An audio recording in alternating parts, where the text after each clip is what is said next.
ትዳር በፈጣሪ ነው የሚገኘው። ህይወት በፈጣሪ ነው የሚገኘው። ፈጣሪ ሲልልህ ነው እውነተኛ ነገር ፈጣሪ የሚሰጥህ። ስለዚህ ጥሩ ህይወት፣ ጥሩ ትዳር፣ ጥሩ ሰላም ደስ ይላል በጣም። ባይዘዌ ብዙ ወንዶች ብቻቸውን የሚኖሩ ወንዶች ኢትዮጵያ ውስጥ ካልሆነ ሌላ ዓለም ላይ የሚኖሩ ብዙ ወንዶች የሚኖሩት ህይወት በእውነት ያሳዝናል። ለምን ብትለኝ ቤታቸው የተረማመሰ ነው። በሳምንት አንድ ቀን ነው የሚጸዳው ምናምን። እሱም ቢዚ ነው፣ ላይፍ ቢዚ አድርጎታል። ሚስት ቢኖረው ግን ቢያንስ እሷም እያጸዳች እሱም እያጸዳ ተጋግሰው አብሮ ይኖራሉ። ኢትዮጵያ እንኳ አይ ቲንክ እንደዚህ አይነት ችግር የለም። ምንም ብዙም እንትን የሚል ነገር የለውም። ስለዚህ ዋናው ነገር ምንድን ነው? ፈጣሪ የተባረከ ትዳር፣ እሱም መልካም ሰው የሆነ አንቺም መልካም ሰው የሆንሽ ፈጣሪ ይስጥሽ። ትዳር ደስ ይላል። ትዳር ደስ ይላል። በነገራችን ላይ ስለ ትዳር ማውራት እችላለሁ። ለምን ብትለኝ አሁን ይሄ ሰሞኑን የተፈጠረው ነገር ሳይሆን ከዚህ በፊት እኮ የትዳር ውስጥ ነበርኩ። አይ ነው አውቀዋለሁ። የትዳርን መጣፈጥ፣ የትዳርን ሀላል ሆነ መኖርን የመሰለ ደስታ የለም። በነገራችን ላይ ለወንድም ለሴትም ጎግል አድርጋችሁ ማየት ትችላላችሁ። በጣም ትልቅ ተጽዕኖ አለው አለመኖሩ። በተለይ ናቹራሊ የሚደረጉ ነገሮች በጣም ኢምፖርታንት ናቸው። ያ ግን ሀላል ሆነ ስታደርገው የበለጠ ደግሞ ለአእምሮ ለብዙም ለፈጣሪም ደስ የሚል ነገር ይሰጣል ማለት ነው። ከዛ በተረፈ ወንድም እህቶቼ ከሰው ስህተት በጓደኛ ስህተት መማር መቻል አለብን። ቴንኪው ወላይ ከተፈጠረብህ ነገር ከአንተ ሳይሆን ከጓደኛ መማር መቻል አለብህ። ሚዲያ ላይ የምታዩት የሰዎች የህይወት ተሞክሮ አንተን ሊያስተምርህ ይገባል። እውነተኛ ነገር ከሆነ ያ ነገር ገባ። የምትሰማው የሚዲያ ታሪክ አንተን ሊያስተምርህ ይገባል፣ ልትማርበት ይገባል። አንተ ህይወት ውስጥ ያ ነገር መምጣት የለበትም። ጥንቃቄ ይፈልጋል። ዝም ብለህ ትዳር ዝም ብለህ የምትጠፈጠፈው ነገር አይደለም። በቃ ቢያንስ ሜንታሊ ሬዲ መሆን መቻል አለብህ። ፕላስ አንተም ሰን ኦፍ አማራ ቴንኪ ማ ብራዘር አንተም ራስህ አበጀሞ ከሚ አከባከም ጅርታ መንሱር ገለቶም በእናትህ ማለት ረኮ ጅራ ማረኮ ገባመች አተማትን በእናትህ ነጋከም ጅራ አንተ እኮ ትልቅ ሰው ነህ። የኛ እኮ ዋና መኖራችንን የምትነግረን አንተ እኮ ነህ። ነገን እንድንኖር የምታደርገን አንተ እኮ ነህ። ወጣትነት በአግባቡ ሰው እንዲጠቀም ሀብት ማለት ከሰው በታች መሆኑን የምትናገር ገብቷል።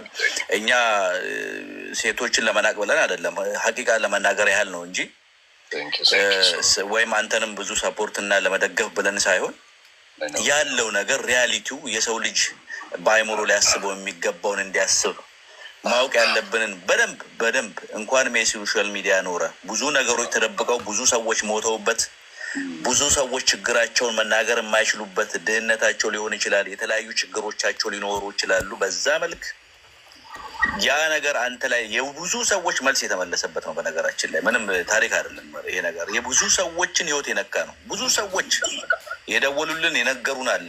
እኔ በነገራችን ላይ በአንተ ታሪክ ሰዎች የነገሩኝ ነገር አለ በደውለው ማለት እኔ እኮ እንዲህ አይነት ነገር ኖሮብኝ እንኳን እንደዚህ አላረኩም።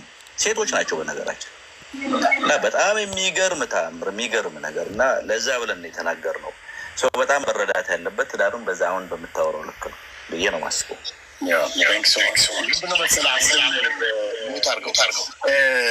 ትልቁ ነገር የሰው ልጅ ከኔ ስህተት አንተ መማር መቻል አለብህ ነው። ከጓደኛ ስህተት ከተፈጠረ ታሪክ ላይ ከሆኑ ሰዎች የተፈጠረባቸው ነገር ላይ አንተ ላይ ስህተት መደገም የለበትም። አሁን ሰሞኑን እንኳን የተፈጠረ ነገር በጣም ብዙ ውዥንብር ፈጥሯል። እውነቱን ለመናገር ትልቅ በቃ ከባድ አገራዊ አጀንዳ ነው የሆነው ይሄ ጉዳይ። ለምን ኦፍኮርስ የህይወት ጉዳይ ነውና የትዳር ጉዳይ ነውና በእነዚህ አይነት ሁኔታ ብዙ የተጎዱ ወንድሞች አሉ። እውነቱን ነው የምነግራችሁ። ብዙ የተጎዱ እህቶች አሉ መናገር እየፈሩ ኦፍኮርስ ቢያወሩም አሁን ይሄ ጉዳይ የኔ ስለሆነ ነው እንጂ በዚህ ደረጃ መጫወጫው ደረጃ የደረሰው ኖርማል አይነት ነገር ቢሆን ምንም ሲምፕል ነው የሚሆነው። ግን ምንድን ነው እያንዳንዱ በህይወትህ የሚመጣውን ነገር በተቻለ መጠን በትዕግስት ማለፍ የመሰለ ነገር የለም። አሁን እህቴ በሰዓቱ በዛ ደረጃ እዛ ሚዲያ ላይ ባይመጣ ኖሮ አም ቬሪ ሃፒ። እውነቱን ለመናገር ግን ምንም ማድረግ አትችልም። እንግዲህ አላህ ያመጣው ነገር ነው። ምናልባት ሰዎች ከዚህ ነገር እንዲማሩ ፈልገው ሊሆን ይችላል። ለሌሎችም ማስተማሪያ እንዲሆን ሊሆን ይችላልና አሁንም እዚህ ጋር 1300 ሰው የምታዩን ሰዎች በተለይ ባለትዳር ከሆናችሁ በተቻለ መጠን ካንተና ከሷ ውጪ ማንም ሽማግሌ ህይወትህ ላይ ሶሉሽን ሊሆን አይችልም። አይደለም ሚሊየንስ ኦፍ ፒፕል ሰምተውታል የዚህን ጉዳይ የኔና ይሄ የተፈጠረውን ጉዳይ። ኖበዲ ጊቭ ዩ ሶሉሽን ኖበዲ ይማርበታል ነው እንጂ ማንም ሰው ሶሉሽን አይሰጥህም። ትረስት ሚ እኔ በጣም ብዙ ወዳጆቼን በጣም ብዙ ሰው ያየሁበት ብዙ ሰው ደግሞ ስተቱ እኔ ጋር አለመሆኑን አውቆ በትክክል ባይወደኝም ዝም ብሎ የሚጠላኝ ሰው ራሱ ነው በቃ እሱ እንዲህ ነው ያደረገው የሚለውን ነገር ለእውነት የሚቆሙ ብዙ ሰዎችን ደግሞ አይቻለሁ። ብዙ ወዳጆችንም አትርፌበታለሁ። እውነታውን እያወቁ ደግሞ ለማንሻፈፍ ጥረት ያደረጉ ሰዎችን አውቃለሁ። እውነታውን እያወቁ ደግሞ ነገሩን ወደ ፖለቲካ ላይ ያዞሩ የፈለጉ ብዙ ሰዎችን አይቻለሁ። እውነታውን እያወቁ ደግሞ ካለምንም ጥቅም ነገሮቹ ወደ ሌላ መንገድ እንዲሄድ የተፈለገበት ብዙ ነገር አለ እና ይህን ነገር ስታየው እኔስ ብሆን ብለህ ታስባለህ።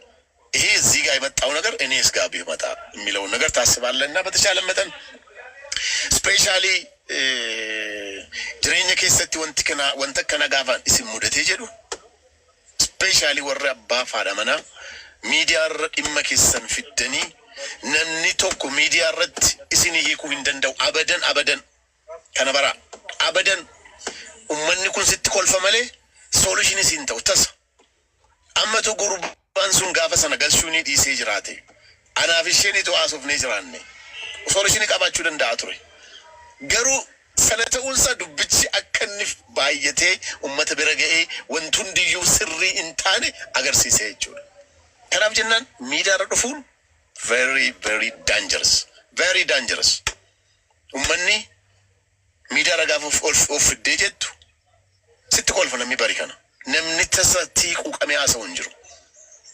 ማልሌውቴ ወንድ ሚዲያ ረዱፍት በቃ እንዴት ዱብኝ። ስለዚህ በተቻለ መጠን ወንድም እህቶቼ በተለይ ትዳር ውስጥ ያላችሁ ሰዎች ጉዳያችሁን ወደ ሚዲያ ማምጣት የሆነ ጥልም ቢሆን የብር ጉዳይም ቢሆን የምን ጉዳይም ቢሆን ወደ ሚዲያ ማምጣት ጀስት ለሰው አጀንዳ ነው የምትሆነው። በቃ አሁን ሰሞኑን አይታችኋል እንግዲህ ምን እየተፈጠረ እንደነበረ በምን አይነት መልኩ እየዞረ እንዴት እየሆነ ምን አይነት ነገር እየተፈጠረ እንደነበረ። በነገራችን አንድ ሰው ሶሪ መንሱር አንድ ነገር አሁን ለምሳሌ ያንተን ጉዳይ አንተ የገባበት ኢዮዳብ ነው እና ኢዮዳብን ሳነሳው ማንሳት ስላለብኝ ነው። ሰው መማር እቺን ሴትዮ 100 ፎሎወር የሌላትን ሰው አምጥተው በደቂቃ ውስጥ ፎሎ 1000 እንዲሞላላት በትግል ቶሎ አድርጓት ብሎ ቪዲዮ አስወጥቶ ሴትዮዋን ዜሮ ያደረገ ሰው ነው። በማህበረሰብ ውስጥ ሶሉሽን እንዳይኖር የመጨረሻ መቃቃር እንዲኖር በማህበረሰብ ውስጥ የሚሰሩ ሰዎች መሆናቸው ሰዎች መረዳት አለባቸው። ከነቤቁ ቀብደን ማን ኦሮሞ ታታኒ ኦሮሞ ተውባተኒ ውጂን ኩዋምብራት ይሄ ሌላ ኑሮ ነው። ሰው በዘረኝነት ሊያየው ይችላል፣ በፖለቲካ ሊያየው ይችላል። መደረግ የሌለበት ጉዳይ ሰዎች በህይወታቸው ማንንም ሰው ማስገባት የሌለባቸው ጉዳይ ይሄ ነው ነው ማለት በቃ